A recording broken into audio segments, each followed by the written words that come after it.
आज ये हमारे सभी वरिष्ठ लोगों के द्वारा आदरणीय को स्मृति चिन्ह सप्रेम भेंट की जा रही है। ये नया भारत है और नए भारत में कहा गया है कि लगा के सीढ़ी चढ़े चांद में, लगा के सीढ़ी चढ़े चांद में, हमको किसने रोका है, जो दुनिया को मुश्किल है वो अपने लिए मौका है। और पूरे हिंदुस्तान का आज जो ताकत भारतीय सेना की रक्षा क्षेत्र की बड़ी है वो हमारे आदरणीय रक्षा मंत्री राजनाथ सिंह जी के नेतृत्व से हुई है। मुझे याद है कि 2014 के लोकसभा चुनाव का नेतृत्व आदरणीय राष्ट्रीय अध्यक्ष राजनाथ सिंह जी के नेतृत्व में हो रहा था और पहली बार हमने पूर्ण बहुमत की सरकार आपके नेतृत्व में बनाई थी।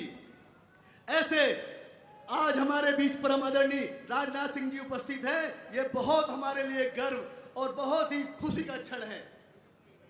मैं आगे के उद्बोधन के लिए आदरणीय मध्य प्रदेश शासन के उप मुख्यमंत्री राजेंद्र शुक्ला जी से आग्रह करता हूं कि वो आए और हम सबको उद्बोधन के लिए मैं आमंत्रित करता हूं। आदरणीय राजेंद्र शुक्ला जी।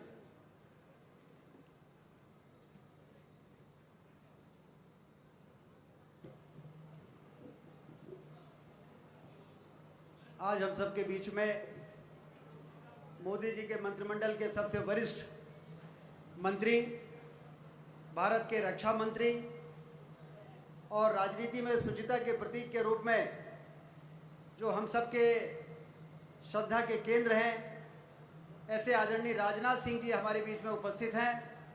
मैं आप सबसे निवेदन करता हूं कि दोनों हाथ ऊपर करके जोरदार ताली बजाकर आदरणीय राजनाथ सिंह जी का स्वागत करें, उनका अभिनंदन करें। हमारे लोकसभा के भारतीय जनता पार्टी के प्रत्याशी और यहाँ के वर्तमान सांसद, जिन्होंने अपनी ओर से कोई कसर नहीं छोड़ा है। सतना में बरगी का पानी आ जाए, सतना में मेडिकल कॉलेज बन जाए, चौतरफा 4 लेन की सड़क बन जाए, नागौर से और खजुराहो तक की जो अड़चने हैं वो दूर हो जाएं, ललितपुर से सिंगरौली रेलवे लाइन का काम पूरा हो जाए। इसके लिए सांसद रहते हुए अपनी ओर से कोई कोर कसर न छोड़ने वाले हमारे प्रत्याशी आदरणीय गणेश सिंह जी यहाँ पर उपस्थित हैं, उनका भी जोरदार ताली बजाकर स्वागत करें। और हमारी मंत्रिमंडल में हमारी साथी श्रीमती प्रतिमा बागरी जी, आदरणीय हमारे विधायक श्रीकांत चतुर्वेदी जी जो मैहर के विधायक हैं, मंच पर उपस्थित पूर्व विधायक यादवेंद्र सिंह जी, आदरणीय श्रीमती सुधा अपनी चौधरी जी, गगनेंद्र जी, आदरणीय रामदास मिश्रा जी जिलाध्यक्ष, आदरणीय सतीश शर्मा जी, आदरणीय राजाराम त्रिपाठी जी, आदरणीय सुधीर सिंह तोमर जी, ये दोनों लोकसभा का चुनाव कांग्रेस पार्टी से लड़ चुके हैं और मोदी जी की नीतियों से प्रभावित होकर भारतीय जनता पार्टी में शामिल होकर मोदी जी को तीसरी बार प्रधानमंत्री बनाने के लिए आज भारतीय जनता पार्टी में शामिल हुए। मैं उनका अभिनंदन करता हूं।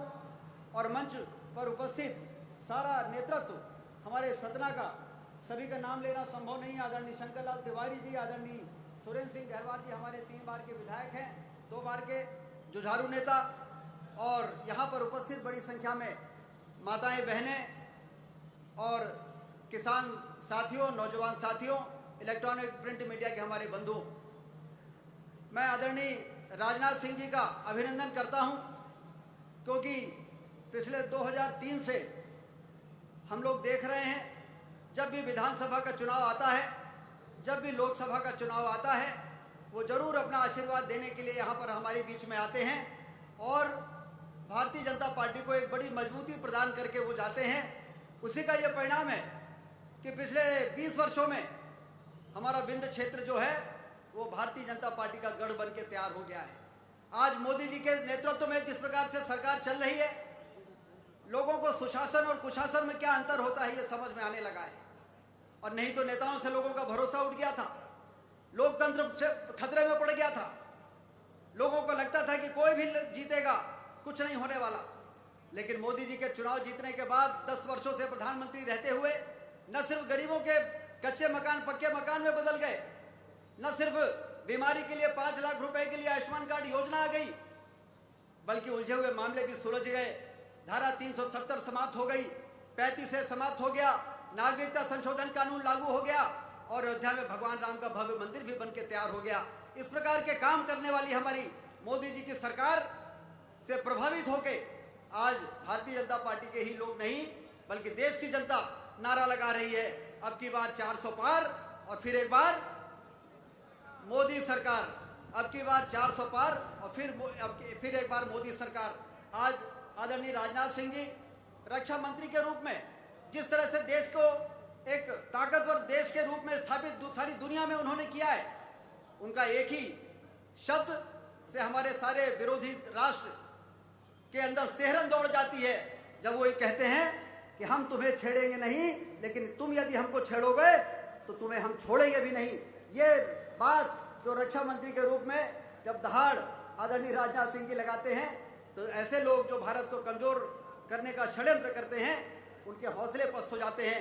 ऐसे आदरणीय राजनाथ सिंह जी का स्वागत करते हुए हम लोग बहुत ही प्रसन्न हैं और उनको यह आश्वस्त करना पड़ेगा।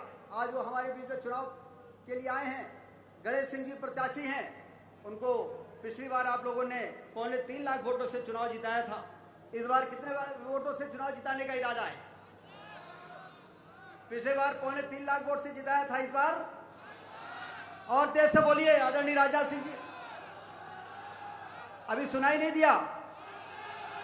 अब की बार 5 लाख से ज्यादा वोटों से चुनाव जिताने का ये आपके सामने संकल्प ले रहे हैं और संकल्प लेने का मतलब यह है आदरणीय राजनाथ सिंह जी दिन में 3-3, 4-4, 5-5 सभाएं कर रहे हैं, पूरे देश में घूम रहे हैं, केरल तमिलनाडु से लेके और मध्य प्रदेश, उत्तर प्रदेश, बिहार। तो हम लोगों को उनको यह भी आश्वस्त करना पड़ेगा कि हम लोग घर घर जाएंगे, अपने वार्ड में, अपने पंचायत में, घर घर में जाके और अपने लोगों से मिलके मोदी जी का राम राम पहुंचाएंगे। और जब हम उनको राम राम पहुंचाएंगे तो वो लोग हमसे कहेंगे कि मोदी जी ने हमको आवाज दिया है, मोदी जी ने हमको किसान सम्मान निधि दी है, मोदी जी ने हमको आयुष्मान कार्ड की योजना दी है, 5 किलो अनाज मुफ्त में देने का काम मोदी जी कर रहे हैं। ये जब हम जाएंगे तो हमसे कहेंगे भी और कमल की बटन दबाने का हमको वायदा भी करेंगे। इसलिए घर घर जाएंगे, घर घर जाके लोगों को समझाएंगे।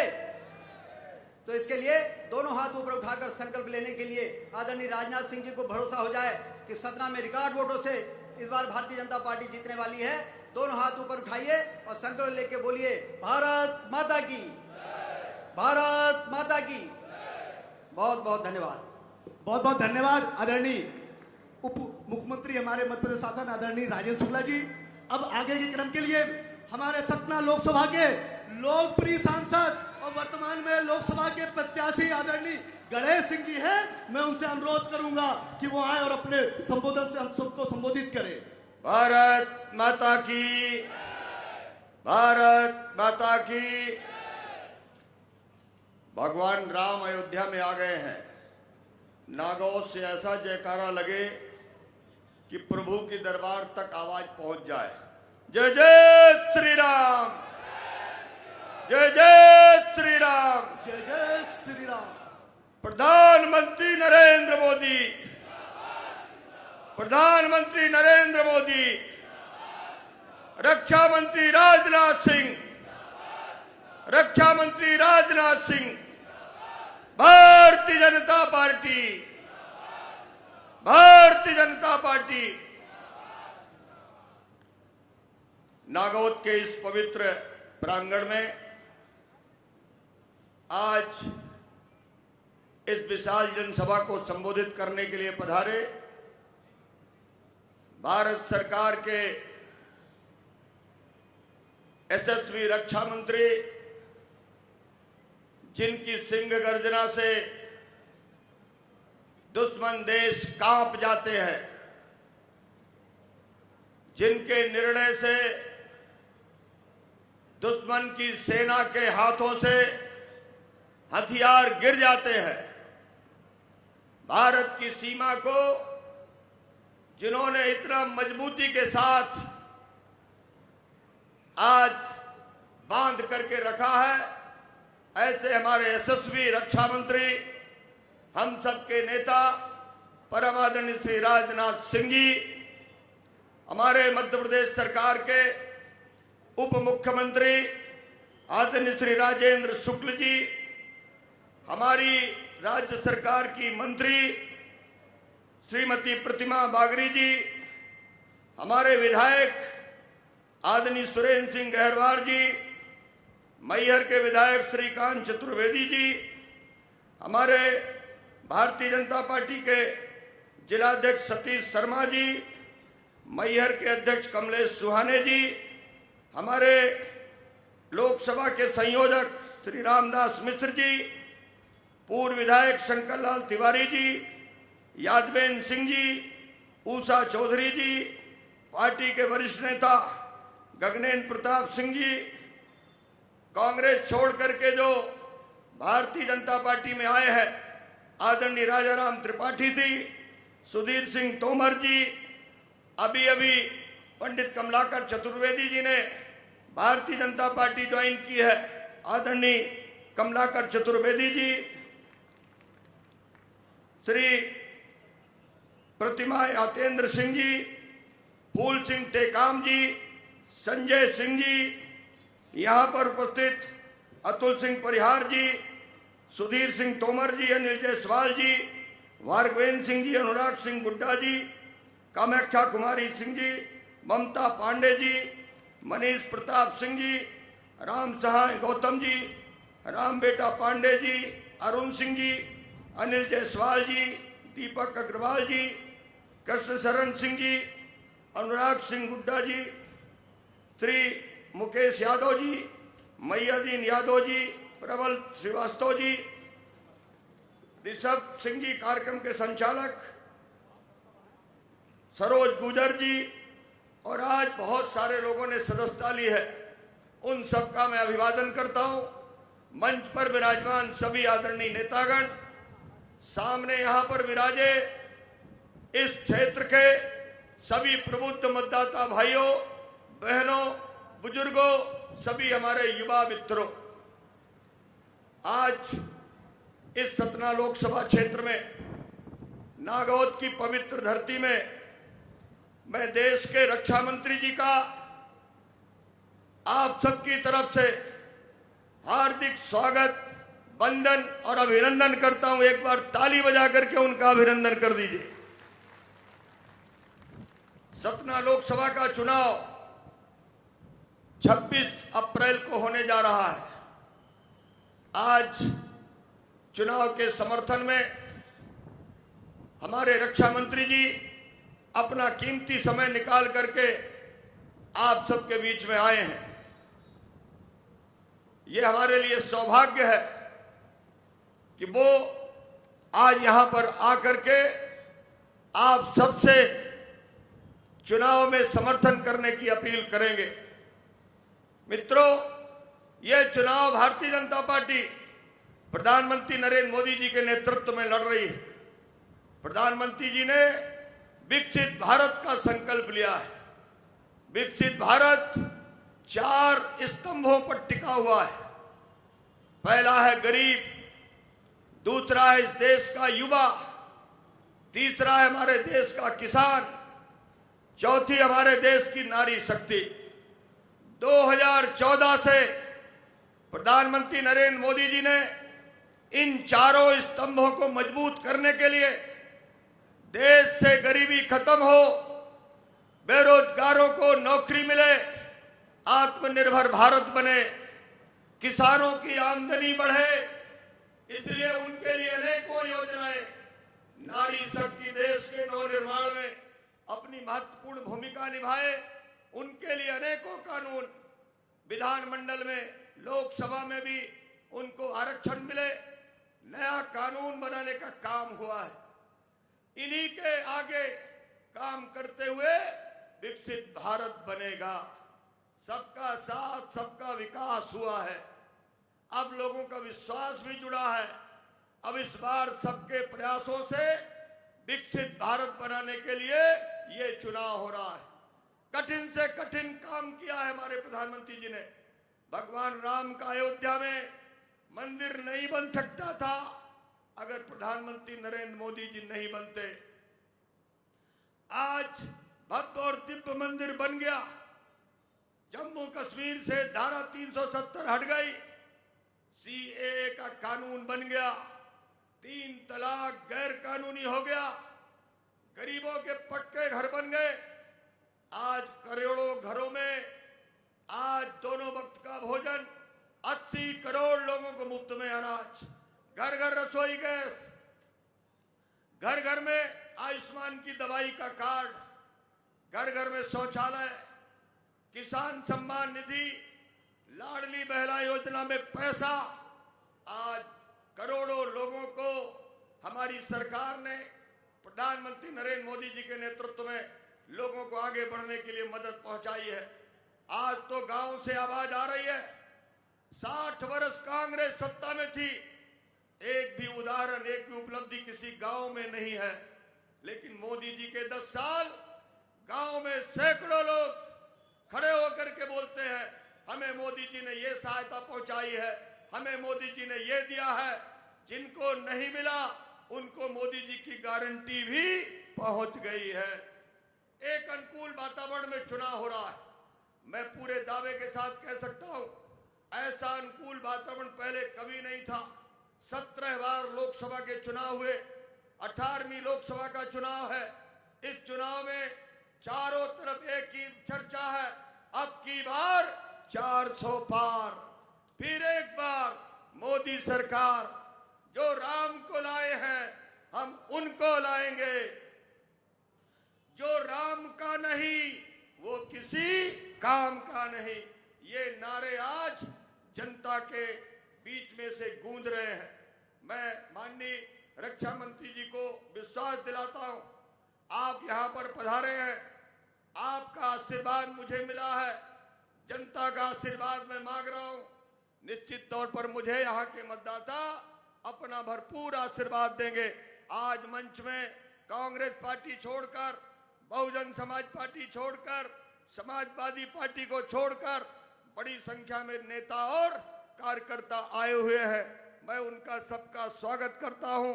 आज 7 विधानसभा क्षेत्र में जिस तरह का अनुकूल वातावरण देखने को मिला है, इससे पूरी तरह से सिद्ध होता है अगली बार फिर देश के प्रधानमंत्री नरेंद्र मोदी जी बनने जा रहे हैं, कोई ताकत उनको रोकने का काम नहीं कर पाएगी।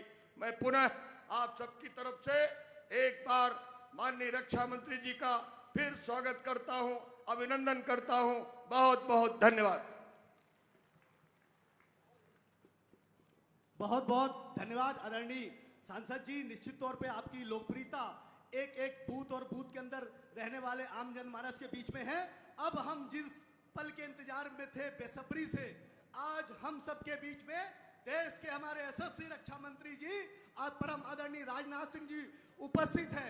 मैं उनको सीधे मंच की तरफ आमंत्रित करता हूं। धन्यवाद।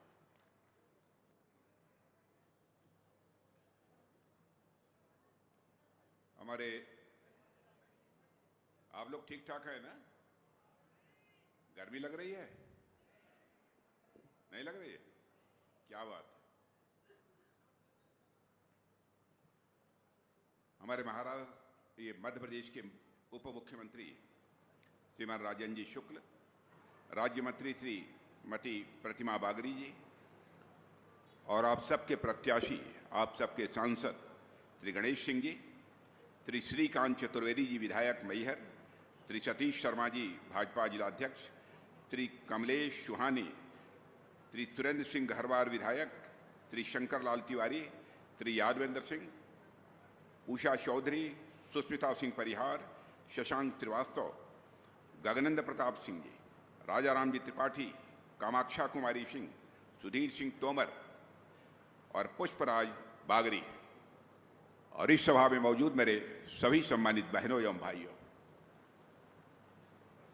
लंबे समय के बाद इस स्थान पर किसी सार्वजनिक सभा को संबोधित करने के लिए आप सबके सामने खड़ा हुआ हूं। लंबे समय के बाद आया हूं,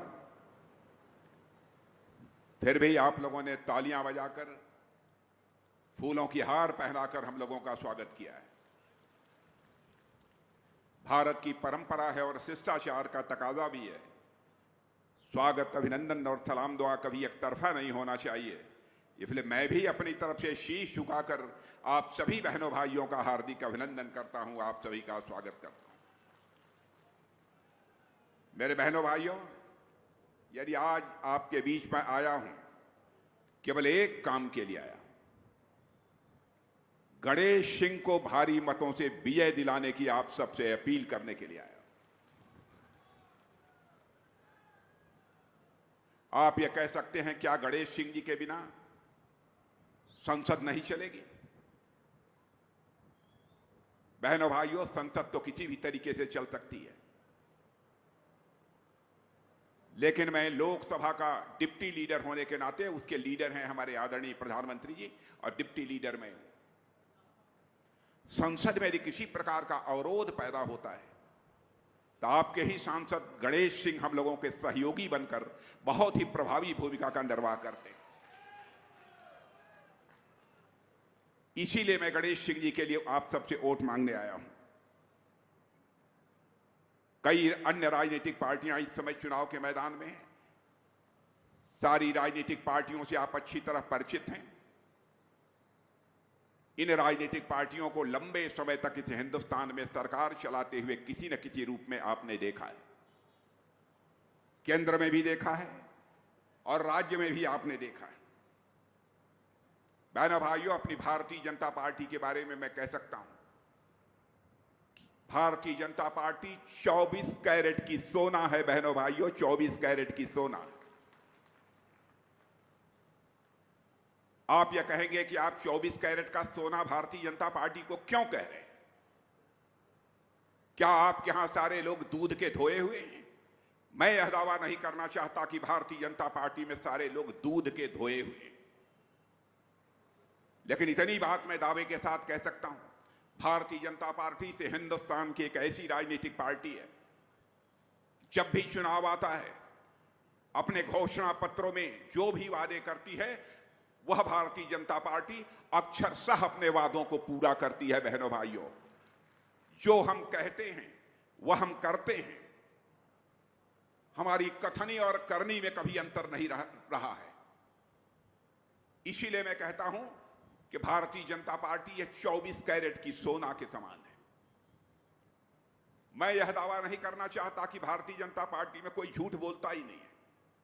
होंगे ऐसे लोग, व्यक्ति हो सकते हैं, लेकिन जहां तक पार्टी का सवाल है बहनों भाइयों, पार्टी पर भारत ही नहीं दुनिया का कोई व्यक्ति उंगली उठाकर नहीं कह सकता कोई दाग लगी हुई है। कांग्रेस पार्टी को तो मैं कहता हूं, अब यह जंग लगा हुआ लोहा है। 50 वर्षों तक इन्होंने इस हिंदुस्तान में अखंड हुकूमत की है। क्या भारत को शिखर तक नहीं ले जाया जा सकता था? 50 वर्षों का समय यह कम था? लेकिन आपने देखा कि हमारे प्रधानमंत्री मोदी जी ने 10 वर्ष के अंदर बहनों भाइयों करिश्मा करके दिखा दिया। कोई माने या ना माने, सारी दुनिया मानती है कि 10 वर्षों के अंदर भारत का कद सारी दुनिया में ऊंचा हुआ है। पहले हम विदेशों में जाते थे, यदि हम कुछ बोलते थे तो हमारी बातों को जिस गंभीरता पूर्वक लिया जाना चाहिए, अंतर्राष्ट्रीय मंचों पर नहीं लिया जाता था। लेकिन आज यह हम अंतर्राष्ट्रीय मंचों पर कुछ बोलते हैं भारत के प्रतिनिधि के रूप में, बहनों भाइयों, सारी दुनिया कान खोलकर सुनती है कि भारत बोल क्या रहा है। यह भारत की हैसियत सारी दुनिया में बनी है। 50 वर्षों के शासनकाल में यह कांग्रेस पार्टी नहीं कर पाई, उसको करके हम लोगों ने दिखाया है। हम ऐसी राजनीतिक पार्टी हैं, भारत का विकास भी करना चाहते हैं, लेकिन भारत की विरासत को भी हम सुरक्षित रखना चाहते हैं। आप यह कहेंगे कि विरासत को कैसे सुरक्षित करेंगे आप? मैं बहुत सारे मंदिरों का, बहुत सारे पुरातत्व शेष, उनके जीर्णोद्धार का, उनके उत्थान का जो काम किया है उसकी बहुत विस्तार में जाकर यहां पर चर्चा नहीं करूंगा। मध्य प्रदेश में स्थित बाबा महाकाल की नगरी की यहां पर मैं चर्चा करना चाहूंगा। कभी पूरी दुनिया के लिए काल गणना का, समय की गणना का केंद्र कोई नगरी हुआ करती थी तो बाबा महाकाल की नगरी हुआ करती थी। इसके महत्व को कांग्रेस की सरकारों ने भुला दिया। मोदी जी की प्रेरणा से पहली बार ऐसा हुआ है कि पहली विक्रमादित्य घड़ी फिर से महाकाल की नगरी में स्थापित हुई है। बहनों भाइयों, यह भारत की समृद्ध विरासत की याद दिलाता है। वहीं यह उस कालचक्र का भी साक्षी बनेगा जो भारत को विकसित भारत बनाएगा। इसलिए मैं कह रहा हूं, हम विकास भी करते हैं और साथ ही साथ अपनी विरासत को भी हम सुरक्षित रखते हैं। और ऐसी सरकार के ऊपर कांग्रेस के लोग तरह तरह के आरोप लगाते हैं। 10 वर्षों तक हम लोगों ने सरकार चलाई है, भारत ही नहीं दुनिया का कोई व्यक्ति उंगली उठाकर नहीं कह पाया कि हमारी सरकार पर एक भी कोई भ्रष्टाचार का आरोप लगा हो। मैं दावे के साथ कहता हूं, जितने भी हिंदुस्तान में कांग्रेस की सरकारें रही हैं, सबके ऊपर कभी न कभी भ्रष्टाचार का आरोप लगा है। यहां तक कि कांग्रेस के मंत्रियों को जेल की हवा खानी पड़ी है। बहनों भाइयों, लेकिन यही कांग्रेस के लोग संसद में बैठे रहते हैं, एक भी आरोप हमारी सरकार के ऊपर चस्पा नहीं कर पाए। यह है हमारी भारतीय जनता पार्टी का चरित्र। और कांग्रेस हमारी सरकार के ऊपर, मोदी जी की सरकार के ऊपर आरोप लगाती है कि यदि तीसरी बार मोदी जी प्रधानमंत्री बन गए तो भारत का लोकतंत्र खतरे में पड़ जाएगा, भारत का संविधान खतरे में पड़ जाएगा। मैं कांग्रेस के लोगों से पूछना चाहता हूं, आप ही लोगों की सरकार थी, श्रीमती इंदिरा गांधी भारत की प्रधानमंत्री थी। अपनी कुर्सी बचाने के लिए किस तरीके से भारत के ऊपर इमरजेंसी उन्होंने थोपी थी और लाखों की संख्या में लोगों को, निरपराध लोगों को जेल के शिक्षों के पीछे डाल दिया था। बहनों भाइयों, 18 महीने तक मैं भी इसी कांग्रेस की सरकार की इमरजेंसी के दौरान जेल में रहा हूं। हमारे जैसे लाखों लोग जेल में रहे। मुझे इसी हुकूमत ने 2.5 महीने तक तन्हाई भी दी है, सॉलिटरी सेल में मैं रहा हूं। माता की मृत्यु भी हो गई, तब भी उसका संस्कार करने के लिए भी उन्होंने पेरोल मुझे नहीं दिया था। वो आज लोकतंत्र और संविधान की दुहाई दे रहे हैं। जनता की आंखों में धूल झोंक कर लंबे समय तक राजनीति नहीं की जा सकती। बहनों भाइयों, हमने जो कहा है वह किया है। मुझे याद है कि 1984 में हमारा घोषणा पत्र बना था, उसमें हम लोगों ने कहा था जिस दिन संसद में हमको बहुमत मिलेगा, अयोध्या की धरती पर भव्य राम का मंदिर बनने से हमें दुनिया की कोई ताकत रोक नहीं पाएगी।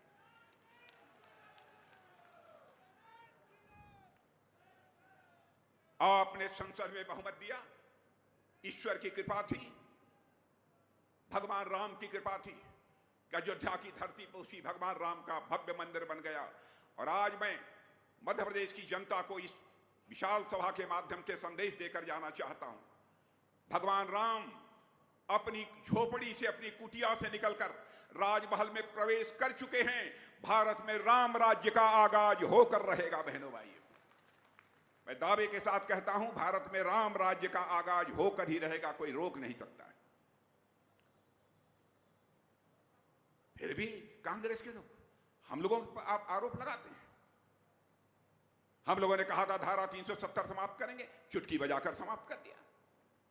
आज जम्मू कश्मीर राज्य का वही दर्जा है जो हिंदुस्तान के अन्य राज्यों का दर्जा है। अब बैठ जाइए गणेश, अब बैठ जाइए, अब बैठ जाइए। आज जम्मू कश्मीर का वही दर्जा है जो हिंदुस्तान के अन्य राज्यों का दर्जा है।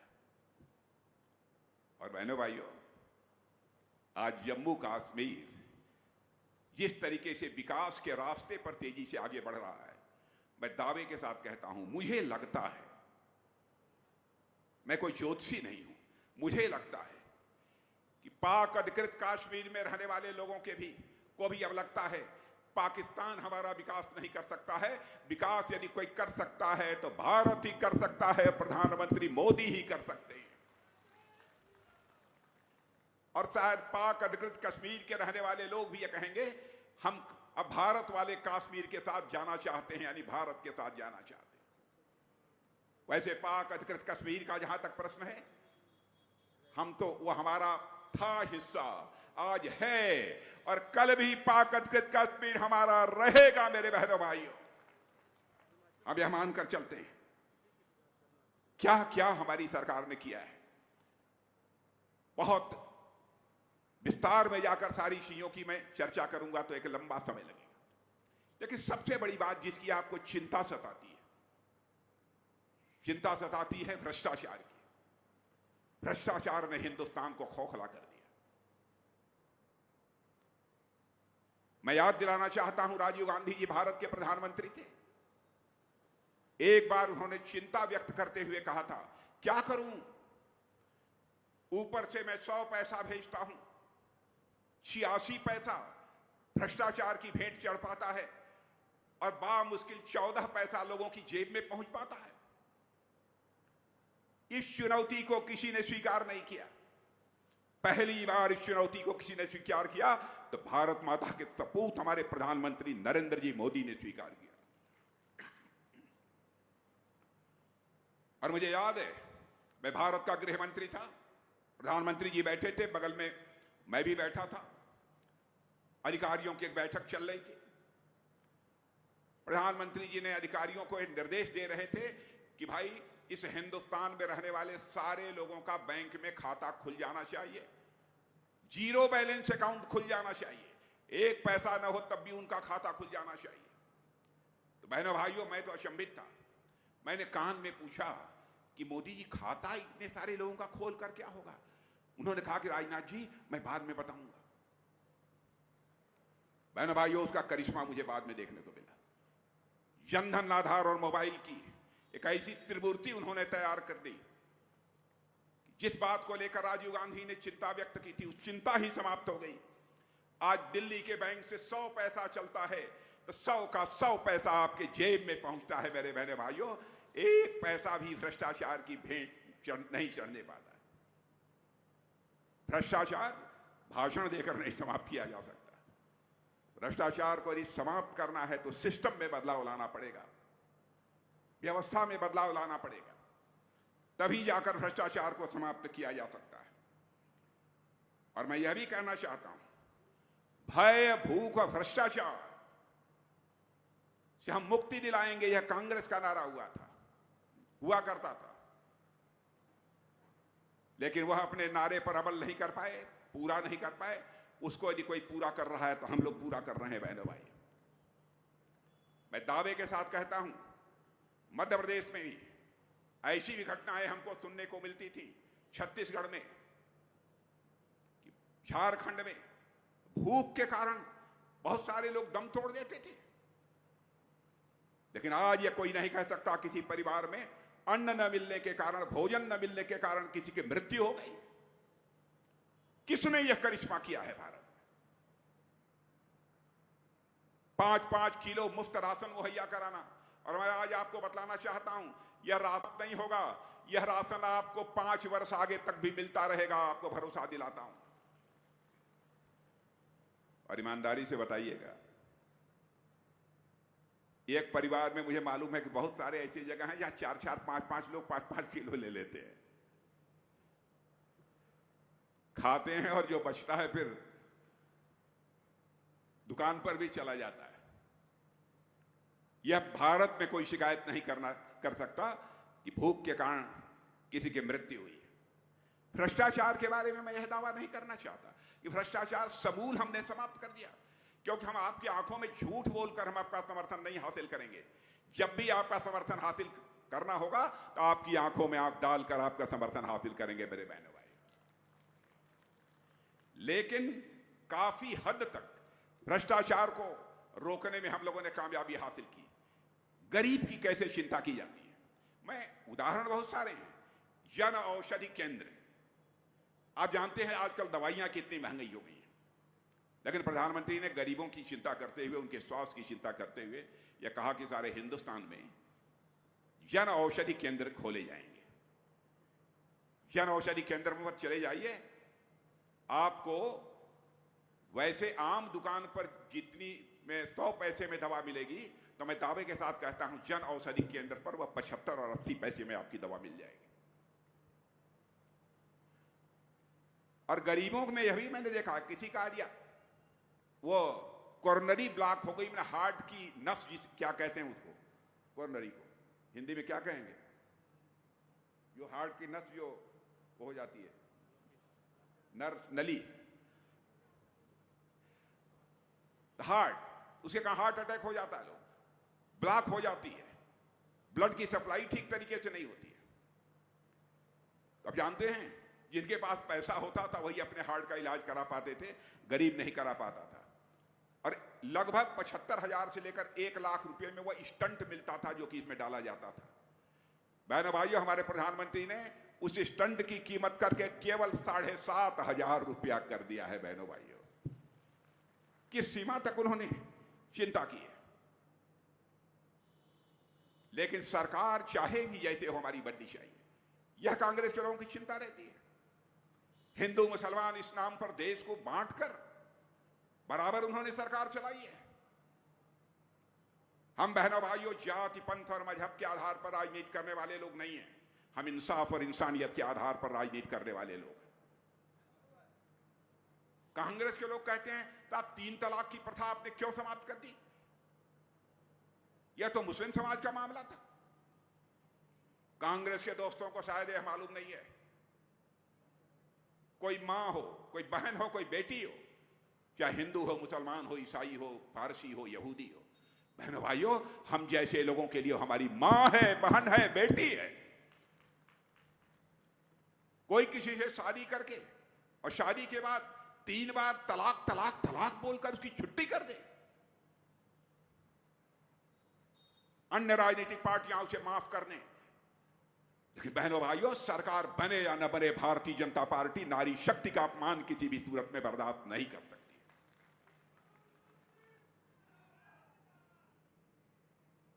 तुष्टीकरण की राजनीति ये लोग करते हैं, हम तो संतुष्टीकरण की राजनीति करते हैं।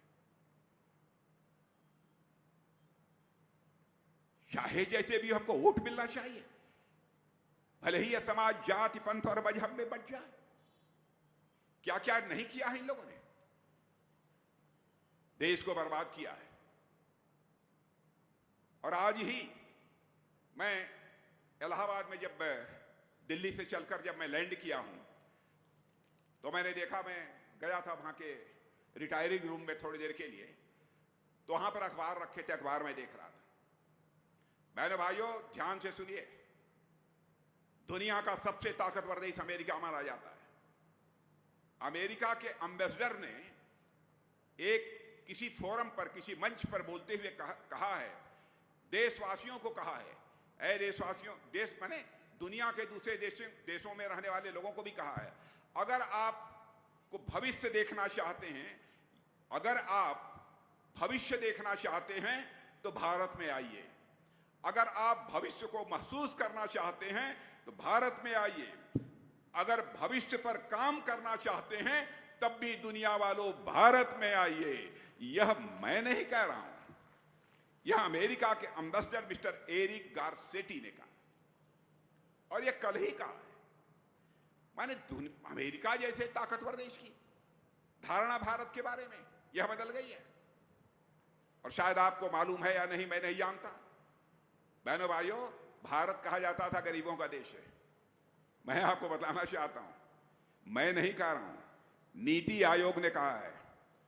बहुत सारे अर्थ से जुड़ी हुई जो संस्थाएं हैं, फाइनेंशियल फर्म्स हैं, उन्होंने कहा है कि मोदी जी के प्रधानमंत्री बनने के बाद भारत में 25 करोड़ लोग गरीबी रेखा से बाहर हो गए हैं। मेरे बहनों भाई, मैं दावे के साथ कहता हूं, यहां भी जितने लोग बैठे हैं, यदि किसी के पास कच्चा मकान रहा होगा तो उनको पक्की छत मिल गई होगी। और यदि कोई आपके गांव में बचा है तो गणेश सिंह को नोट करा देना, मैं दावे के साथ कहता हूं उसकी भी छत पक्की होकर रहेगी।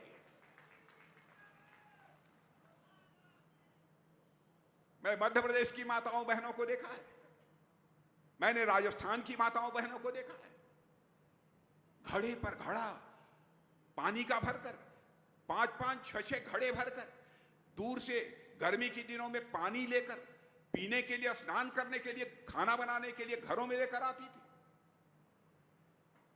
किसी प्रधानमंत्री के अंदर वह संवेदनशीलता नहीं थी। पहली बार उनकी चिंता किसी ने की है तो हमारे प्रधानमंत्री मोदी जी ने की है। बहनों भाइयों, और यह फैसला कर लिया, हम सब लोग मौजूद थे, फैसला कर लिया, हिंदुस्तान में हम एक घर भी नहीं शेष बचने देंगे जिस घर में नल के माध्यम से जल न पहुंच जाए। और सपना में यह हो रहा है कि नहीं गणेश सिंह जी? सतना में भी काम हो रहा है ना, अभी चल रहा है काम। जिसके घर में ना पहुंचा हो मत कहिएगा कि हमारे यहां नहीं पहुंचा। क्या कभी आपने कल्पना किया था कि वह भी दिन आएगा? छोटी छोटी बातों की चिंता बराबर हमारी सरकार ने बहनों भाइयों की है। सड़कों का जहां तक सवाल है, 10 साल पहले आपने सड़कों की हालत देखी होगी और आज आप सड़कों की हालत देखेंगे, आपको जमीन आसमान का अंतर दिखाई देगा। कांग्रेस के लोगों से पूछिए ईमानदारी के साथ, जब आपकी सरकार थी तो प्रतिदिन 7 किलोमीटर 8 किलोमीटर नेशनल हाईवे बनती थी। क्या कारण है कि मोदी जी के आने के बाद यह नेशनल हाईवे 38 से लेकर 40 किलोमीटर प्रतिदिन भारत में बन रही है? करिश्मा हो रहा है भारत में। यह कोई छोटी बात नहीं है। अब मैं रक्षा मंत्री हूं, जानते हैं भारत चीन की सीमा, जो भारत पाकिस्तान की सीमा लगी हुई है,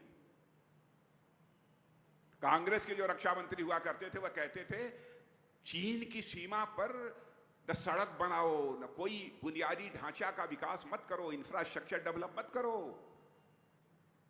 वहां पर पानी होने की भी व्यवस्था मत करो। सीमा के पास भी हमारे भारत के रहने वाले लोग हैं, रहते हैं, लेकिन सड़क मत बनाओ, बिजली मत लगाओ, कोई सुविधा मत दो। नहीं होगा यह कि चीन के लोग सीमा क्रॉस करके भारत में आ जाएंगे और चीन अपनी तरफ सारा काम कर रहा है और कांग्रेस के लोग चुप्पी साधे बैठे थे। बहनों भाइयों, हम लोगों की सरकार आने के बाद मोदी ने कहा कि राजनाथ जी रुकना नहीं है, हम भी सीमा के पास बुनियादी ढांचों का विकास करेंगे, हम भी बिजली लगाएंगे, सड़क बनाएंगे। बहनों भाइयों, आप यदि जाना चाहते हैं तो सड़कों के माध्यम से सीमा तक जा सकते हैं। सीमा के पास रहने वाले गांव हमारे यहां अंतिम गांव नहीं है। कांग्रेस इसे अपने देश का अंतिम गांव मानती थी, लेकिन हम सीमा के पास रहने वाले अपने गांवों को पहला गांव मानते हैं। बहनों भाइयों, पहला गांव मानते हैं। और आपको आश्चर्य होगा, तोप, गोले, बम, मिसाइल, बंदूक, फायर आर्म, राइफल्स वगैरह, फाइटर प्लेन बराबर यह दुनिया के दूसरे देशों से हमारी सरकार आयात करती थी, मंगवाती थी। हमारे प्रधानमंत्री ने कहा कि अब यह सिलसिला बंद होना चाहिए, यह सब चीजें भारत की धरती पर बननी चाहिए, भारतवासियों के हाथों से बननी चाहिए। और 7-8 वर्षों के अंदर यह करिश्मा हुआ है। बहनों भाइयों, आपको आश्चर्य होगा, हम लोग पहले केवल 600 करोड़ रुपए की छोटी छोटी चीजें कुछ कमजोर देशों को भेज देते थे। आज हम फाइटर प्लेन भी भारत में बना रहे हैं, भारतवासियों के हाथों से बना रहे हैं। हम ब्रह्मोस मिसाइल भी भारत में बना रहे हैं, भारतवासियों के हाथों से बना रहे हैं। और केवल भारत के सेना के जवानों को ही मुहैया नहीं करा रहे हैं, बल्कि दुनिया के दूसरे देशों को भी हम ब्रह्मोस मिसाइल और फाइटर प्लेन बेच रहे हैं। मेरे बहनों भाई, 21,000 करोड़ रुपए से अधिक का अभी एक्सपोर्ट किया है। यह है भारत की ताकत। भारत एक कमजोर भारत नहीं रहा है, भारत अब ताकतवर देश बन गया है। दुनिया के राष्ट्राध्यक्ष भी कहते हैं 21वीं सदी इस दुनिया में किसी की होने जा रही है तो भारत की होने जा रही है। 21वीं सदी उज्जवल सदी होगी, दुनिया में किसी देश की होगी तो भारत की होगी। यह लोगों का विश्वास है। ऐसा नहीं है कि हम लोगों को कभी विफलता न मिली हो। ईमानदारी से मैं कहना चाहता हूं, हम लोगों को भी कभी कभी असफलता मिली है। अब जो चंद्रयान 2 की मैं आपको याद दिलाना चाहता हूं। चंद्रयान 2 हमारे वैज्ञानिकों ने रात दिन कोशिश करके बरसों कोशिश की कि हम चंद्रमा पर पहुंच जाएं और चंद्रमा पर अपना लैंडर वहां लैंड कराएं। बेचारे नहीं कर पाए। तो प्रधानमंत्री का देखिए संवेदनशीलता। और बहनों भाइयों, मैं देख चुका हूं, क्योंकि हमारे यहां भी लगभग 8,000 वैज्ञानिक हमारे रक्षा मंत्रालय में काम करते हैं, DRDO में। बहुत सारी चीजें बनाते हैं, रॉकेट, मिसाइल, ये सब बहुत चीजें बनाते हैं। जब टेस्ट करते हैं तो 1-2 बार वह टेस्ट देखने के लिए मैं गया था। उड़ीसा में मैं गया था एक स्थान पर, उस स्थान की चर्चा नहीं करूंगा। मैं वहां गया था, सारे वैज्ञानिक सब अपने अपने पूरे जो सेट होता है कंप्यूटर का, वहां पर बैठे हुए थे, सैकड़ों वैज्ञानिक। और उसके बाद वहां से लॉन्च की गई एक मिसाइल, एक रॉकेट था या मिसाइल कुछ लॉन्च की गई वहां से। सारे वैज्ञानिकों ने वहीं बैठकर उस लेबोरेटरी में, इस प्रयोगशाला में तालियां बजाई कि हमारा जो यह प्रयोग था अब सफल होने जा रहा है। हजारों किलोमीटर दूर जाने के बाद उसको जिस सिलेंडर से बाहर निकलना चाहिए था, एक छोटे सिलेंडर को, वह नहीं निकल पाया। उसके बाद हमारे वैज्ञानिकों के सब आंखों में आंसू आ गए, रोने लगे।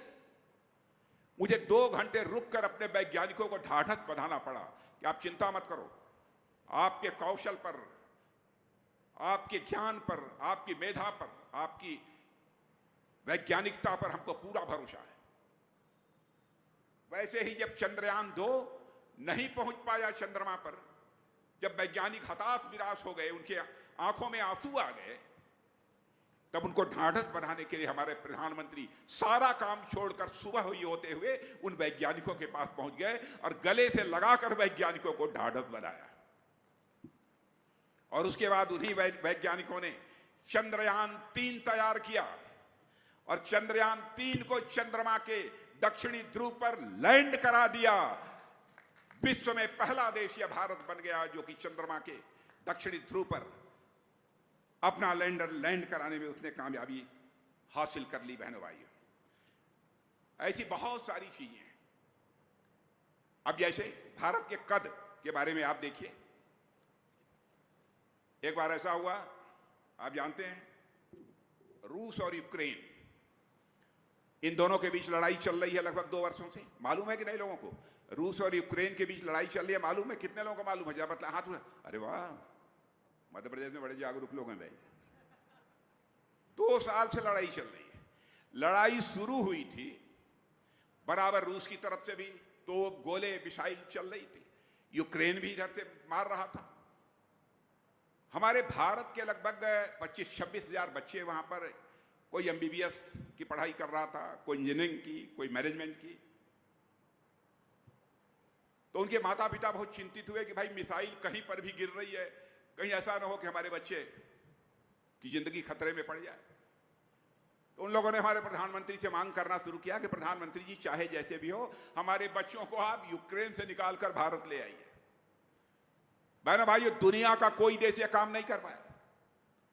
हमारे प्रधानमंत्री ने चटपट रूस के राष्ट्रपति मिस्टर पुतिन से बात की और वहीं पर यूक्रेन के राष्ट्रपति मिस्टर जेलेंस्की से बात की और अमेरिका के राष्ट्रपति मिस्टर बाइडेन से बात की। और आपको जानकर खुशी होगी कि 4.5 घंटे के लिए युद्ध रुक गया और हमारे 22,500 बच्चे वहां से चलकर भारत पहुंचे। यह है भारत, यह है भारत की शक्ति। कोरोना का संकट आपने देखा। भारत दुनिया का अकेला देश है जिसमें कि मैं दावे के साथ कहता हूं, जितने आप लोग खड़े हैं सबको कम से कम कोरोना का टीका, जिसे वैक्सीन कहते हैं, 2-2 टीका आपको लग गया होगा, कम से कम, नहीं तो 3-3 टीका लगा है। 2 तो लगा ही होगा, किसी को 3 टीके भी लगे। यदि लगे हैं, सच्चाई है, हमारी बात सही हो तो हाथ उठाइए, नहीं मत उठाइएगा, सबको लगे। आप जानते हैं दुनिया के बड़े बड़े जो विकसित देश हैं बहनों भाइयों, वहां भी सबको वैक्सीन की 2 डोज 3 डोज नहीं लग पाई है। लगी है तो 140 करोड़ वाले भारतवासियों को ही लगी है। यह है करिश्मा। इसलिए हम आपसे वोट मांगने के लिए आए हैं। और भारत अर्थव्यवस्था, धन दौलत के मामले में दुनिया में 11वें स्थान पर खड़ा था, अब जंप लेकर 5वें स्थान पर आ गया है। अब जानते हैं 2026 समाप्त होगा, 2 साल 2.5 साल के बाद हमारा भारत अर्थव्यवस्था, धन दौलत के आकार के मामले में दुनिया की टॉप 3 कंट्रीज में आकर खड़ा हो जाएगा। यह मैं नहीं कह रहा हूं, दुनिया की बड़ी बड़ी फाइनेंशियल फर्म्स कह रही हैं, मॉर्गन स्टैनले कह रहे हैं। मैं हर चीज प्रमाण के साथ बोलता हूं, अप्रमाणिक चीज मैं कभी नहीं बोलता हूं। अब हमारे पास एयरफोर्स है, आर्मी है, नेवी है। हमारे कुछ नेवी के जो रिटायर्ड ऑफिसर्स थे वह कतर गए थे। कतर में अपना कुछ काम वाम करते थे कुछ कंपनियों में। किसी मामले में कतर की कोर्ट ने उन्हें फांसी की सजा दे दी और बहनों भाइयों, बहुत संकट की स्थिति पैदा हो गई। चाहे जो भी हो, हर के बावजूद हमारे भारतवासी थे और सारे परिवार के लोग मानकर चल रहे थे कि अब चूंकि दुनिया के दूसरे देश में फांसी की सजा हुई है, अब हमारे लोग बचकर नहीं आएंगे, उनको फांसी की सजा दे दी जाएगी। हमारे प्रधानमंत्री ने हिम्मत नहीं हारी, उन्होंने कतर के प्रेसिडेंट से बातचीत की टेलीफोन के माध्यम से, और आपको जानकर खुशी होगी कि वहां के राष्ट्रपति ने सारे के सारे हमारे जितने भी नेवी के सब सारे जवान थे जिनको फांसी की सजा दी गई थी, उनकी फांसी की सजा को माफ कर दिया बहनों भाइयों, और सकुशल वह भारत आ गए। कोई ऐसा अपराध नहीं किया था उन्होंने कि उनको फांसी की सजा दी है। मैं विशाखापट्टनम गया था, वहां पर मेरी सभा थी। मुझे देखकर उन जवानों को जब मैंने ये चर्चा की, कुछ जवान खड़े हो गए, हम ही कतर में थे जिसे फांसी की सजा दी गई थी। यह है भारत की ताकत। और ये कांग्रेस के लोग, अरे रंश मात्र भी कम का आंखों में थोड़ी बहुत हया होनी चाहिए। हमारा देश यदि सर्जिकल स्ट्राइक और एयर स्ट्राइक करता है तो हमारे सेना के जवानों से प्रमाण मांगते हैं, प्रमाण दो। सारी दुनिया स्वीकार करती है। भारत के सेना के जवानों ने अपने शौर्य और पराक्रम का परिचय दिया है। और हिंदू मुसलमान का भी कभी कभी इधर करके प्रधानमंत्री को बदनाम करते हैं। बहनों भाइयों सुन लो, आप अपने प्रेस के दोस्तों से भी कहूंगा, इसको भी पता लगा लीजिएगा।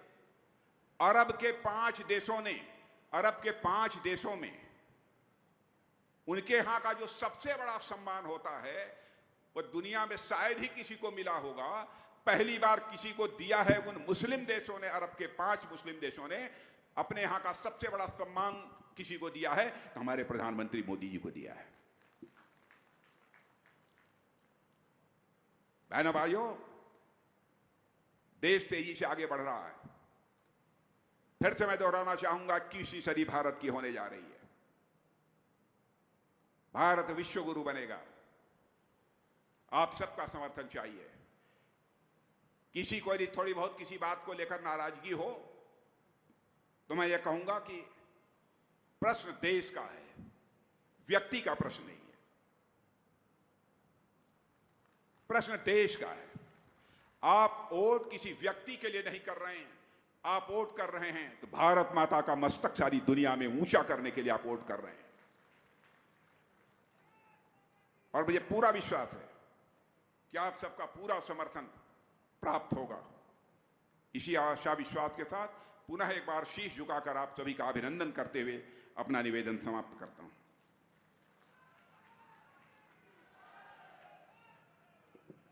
बहुत बहुत धन्यवाद आदरणीय, हमारे परम आदरणीय श्री राजनाथ सिंह जी। आपका उद्बोधन हम सब लोगों के लिए प्रेरणादायी है, प्रेरणादायी था और प्रेरणादायी रहेगा। एक साथ हम बोले भारत माता की।